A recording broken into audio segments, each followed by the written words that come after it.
Kathleen, tu as commencé à en parler ces 2 jours là à Toronto et Montréal. Deloitte a fait vraiment une grosse opération sur les médias sociaux, une grosse ouverture vers la communauté. Oui. Là, on est en live sur Ustream. Les gens vont pouvoir nous regarder après. Mais qu'est-ce que vous avez fait d'autre pendant ces 2 jours? D'autres, c'est toute la machine derrière l'opération. Oui. En fait, je suis commencée chez Deloitte le 17 novembre 2008. Donc, ça fait 2 mois. J'ai rencontré Peter McNeil, qui est assis à côté, qui est le directeur technologie TMT, technologie, médias, télécommunications. Puis, on a commencé à parler de c'est quoi ces initiatives, c'est quoi ces projets. Puis, tout de suite, j'ai vu un fit. Donc, j'ai fait une recommandation pour qu'on couvre l'événement en temps réel avec les médias sociaux, qui est mon sujet d'expertise, si je peux dire. Puis, par la suite, nous, on a beaucoup tiré des ficelles par rapport à trouver les bonnes personnes, avoir les approbations à l'interne pour faire une initiative comme celle-là, former les gens. Parce que moi, peut-être que j'utilise les outils les yeux fermés, mais tu réalises qu'il faut former les gens pour qu'ils puissent les utiliser aussi bien que toi. Tout le monde n'est pas geek. Tout le monde n'est pas geek, une chance. Sinon, ça serait difficile. En fait, on a besoin des gens qui sortent à l'extérieur et qui respirent l'air pur.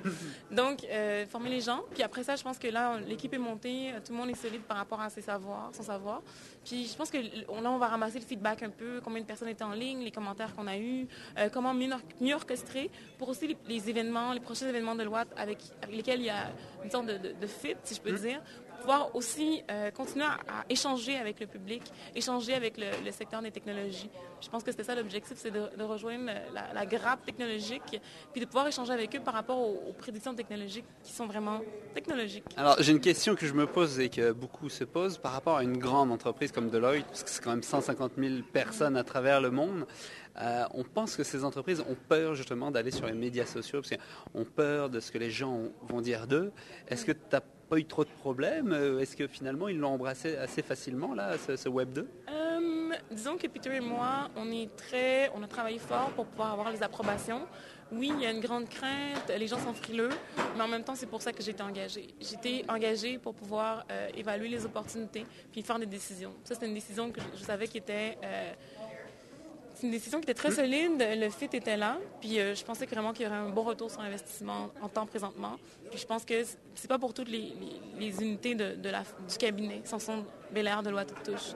Donc je pense que oui, ça a été difficile, mais j'ai des bons patrons qui ont approuvé l'initiative. En même temps, ça me sert aussi d'études de cas pour pouvoir voir qu'est-ce qu'on ressort de ça. Puis jusqu'à maintenant, si on commence déjà avec les premières statistiques du retour sur l'événement, Toronto, d'habitude, ils étaient peut-être 300. Ouais. Ils étaient 400 environ l'année passée. Là, ils ont eu 500 personnes. Montréal, on était 140 l'année passée. On est à 230.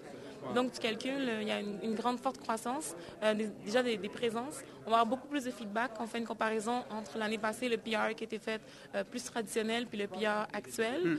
C'est sûr qu'il y a toujours un plan de gestion de risque, puis il y a toujours une sorte de risque, parce que quand tu arrives dans les médias sociaux, tu te lances, c'est comme un saut dans le vide, mais en même temps, tu sautes dans le vide, mais on a comme mis des coussins pour savoir comment on allait réagir, puis on est solide par rapport à ça. Là, vous allez faire de toute façon le résumé de l'opération dans les jours à venir pour voir les retombées, mais à date, quand même, c'est plutôt positif. À date, c'est très positif. Puis moi aussi, une recommandation que je fais tout le temps, c'est de choisir les gens avec qui tu veux travailler. Comme on a fait une sorte d'audit des compagnies avec lesquelles on peut travailler. Moi, je dis, si vous allez avec The Agence, moi, c'est bon, j'approuve. Parce que ce que je veux pas faire, c'est que moi, je fais du 5 à 10 le soir pour aller former l'agence qui est supposée couvrir l'événement. Ça, c'est par rapport à mon rôle de directrice marketing web. C'est vraiment m'assurer de m'associer aux bonnes personnes qui savent de quoi ils parlent. Donc, il y a beaucoup de fausses agences 2.0 actuellement. Je veux dire, agences de mini-agences ou de production. Puis moi, je voulais m'assister des gens qui vont pouvoir s'occuper de tout ce dont je ne peux pas m'occuper. Kathleen, je te remercie. C'est assez flatteur pour moi et c'était vraiment une super opération.